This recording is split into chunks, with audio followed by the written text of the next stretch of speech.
Hi అండి, అందరికీ నమస్కారం. వెల్కమ్ బ్యాక్ టు సర్వలక్ష్మీస్ వంటిల్లు. ఈరోజు వీడియోలో మనం ఒక ట్రెడిషనల్ రెసిపీ గోదావరి జిల్లాలో ఎంతగానో సుప్రసిద్ధమైన కందా బచ్చల కూర ఎలా చేసుకోవాలో చూద్దామండి. మనకి గోదావరి జిల్లాలో దాదాపు అన్ని ఫంక్షన్స్లోనూ ఈ కందా బచ్చల కూర కనిపిస్తుందండి. దీని టేస్ట్ కూడా అంతే అద్భుతంగా ఉంటుంది, అసలు మాటల్లో చెప్పలేము. వేడి వేడి అన్నంలో కొంచెం కూర వేసుకొని తిన్నా చాలండి, మనకి మనసు నిండిపోతుంది, అంత అద్భుతమైన రుచితో ఉంటుంది.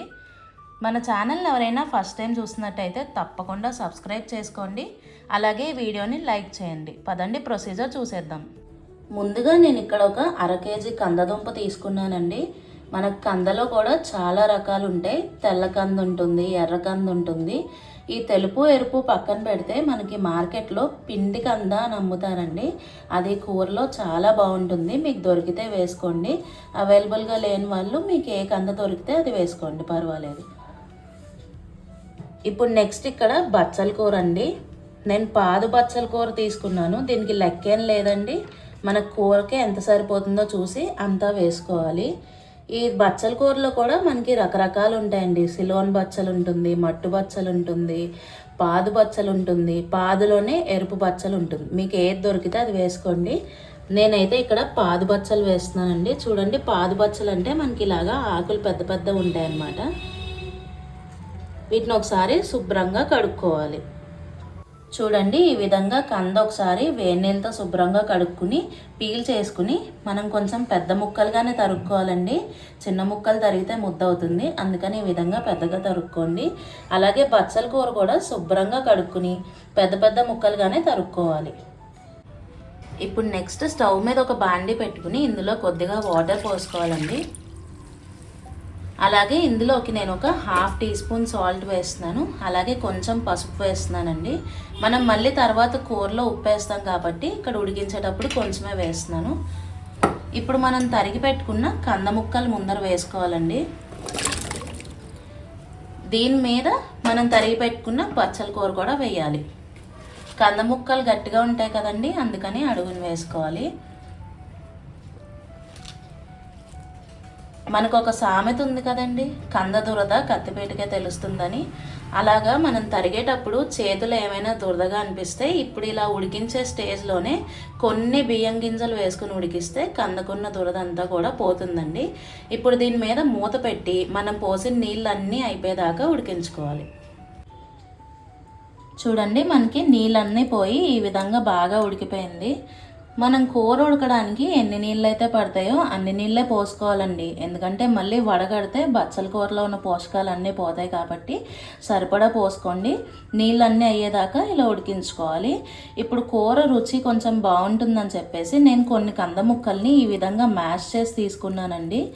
పూర్తిగా ముక్కలుగా వేసినా కానీ మనకి పొడి పొడిగా వస్తుంది కదా, కూర అంత బాగోదు. అందుకని కొన్ని కంద ముక్కల్ని ఈ విధంగా మ్యాష్ చేసి తీసుకున్నాను. ఇప్పుడు నెక్స్ట్ మనం కూరలోకి పోపు వేయించుకుందామండి. దానికోసం బాండే పెట్టుకుని అందులో ఆయిల్ వేసుకోవాలి. ఈ కూరకి మనకి ఆయిల్ ఎక్కువే పడుతుందండి, నేను ఇక్కడ అందుకని 3 టేబుల్ స్పూన్ల ఆయిల్ వేసాను. అలాగే పోపు మనకి సేమ్ పులిహార పోపేనండి, ఇంకేమీ తేడా లేదు. పోపు కూడా ఎక్కువగానే వేసుకోవాలి. దానికోసం నేను ఇక్కడ ఒక 1/2 టేబుల్ స్పూన్ ఆవాలు, అలాగే కొద్దిగా మెంతులు వేస్తున్నానండి. మెంతులు కొన్నే వేయాలి, లేకపోతే చేదొస్తుంది. అలాగే 1 టేబుల్ స్పూన్ శనగపప్పు, 1 టేబుల్ స్పూన్ మినప్పప్పు, అలాగే నెక్స్ట్ 2 టేబుల్ స్పూన్ల పల్లీలు వేసుకోవాలండి. నెక్స్ట్ ఇందులోనే ఒక 10 ఎండుమిరపకాయలు వేసుకోవాలి. నేను ఒక 2-3 కాయల్లో వేసి మిగతావన్నీ ముక్కలుగా వేసుకుంటున్నాను. ఇప్పుడు ఇందులోనే ఒక 1/2 టీ స్పూన్ మనం ఇంగు వేసుకోవాలి. ఇది అస్సలు స్కిప్ చేయకండి, రుచి చాలా బాగుంటుంది. ఇప్పుడు ఇవి కొద్దిగా వేయించుకోవాలి.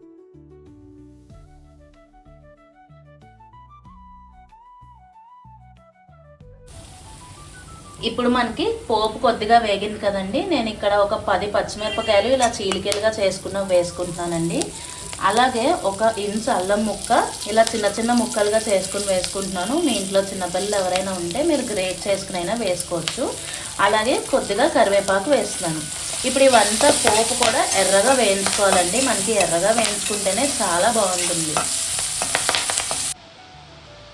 చూడండి, పోపు మనకి ఈ విధంగా ఎర్రగా వేగింది కదా.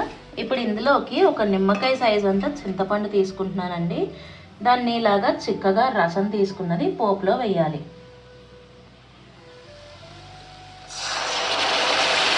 ఇలాగ చింతపండు రసంలో మనం ఈ పచ్చిమిరపకాయలు అవన్నీ ఉడికిస్తే రుచి చాలా బాగుంటుందండి.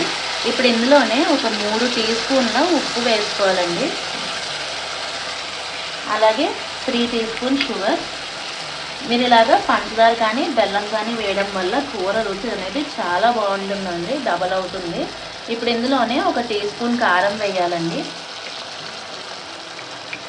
అలాగే ఒక చిటికెడు పసుపు. ఇప్పుడు ఇవన్నీ కలిపి కొంచెం దగ్గర పడనివ్వాలి.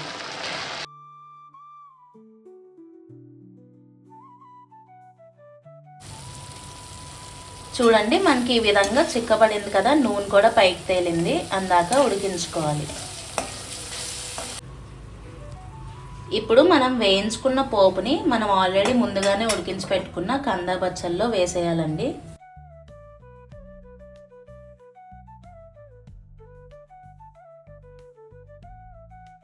వేసేసి ఒకసారి బాగా కలుపుకోవాలి.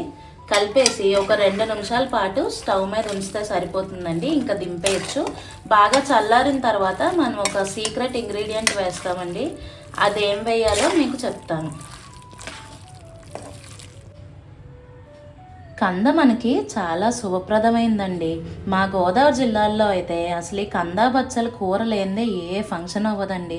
ప్రతి పెళ్ళిళ్ళలోనూ, మెచ్యూర్ ఫంక్షన్స్లో, గార్డెన్ పార్టీస్లో అన్నిట్లోనూ ఈ కందా బచ్చల కూర ఉండి తీరాల్సిందే. అంత సుప్రసిద్ధమైన కూర ఇది.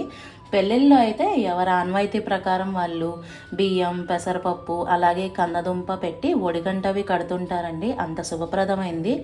ఏదో ఈ కూర ఉడికేలోపు నాకు తెలుసున్న 4 మంచి విషయాలు మీతో షేర్ చేయాలని చెప్తున్నానండి. మన కూర కూడా బాగా చల్లారిపోయిందండి. ఇప్పుడు నేను చెప్పాను కదా ఇందాక సీక్రెట్ ఇంగ్రీడియంట్ అని, అది ఇదేనండి. ఆవపొడి 1/2 టీ స్పూన్ వేసుకుంటున్నాను. ఇది నేను ఇంట్లోనే ప్రిపేర్ చేసుకున్నానండి. మీరు కావాలంటే అప్పటికప్పుడు ఫ్రెష్గా ఆవ నూరుకున్నదైనా సరే వేసుకోవచ్చు. ఇప్పుడు ఇందులో ఇంకో సీక్రెట్ ఇంగ్రీడియంట్ అండి. కూర టేస్ట్ మాత్రం ఇది వేస్తే చాలా బాగుంటుంది. అదేంటనుకుంటున్నారా?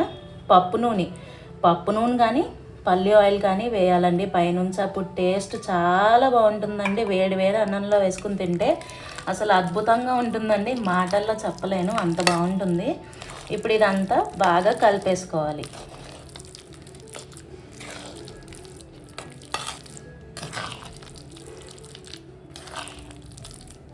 చూడండి ఎంత బాగా వచ్చిందో.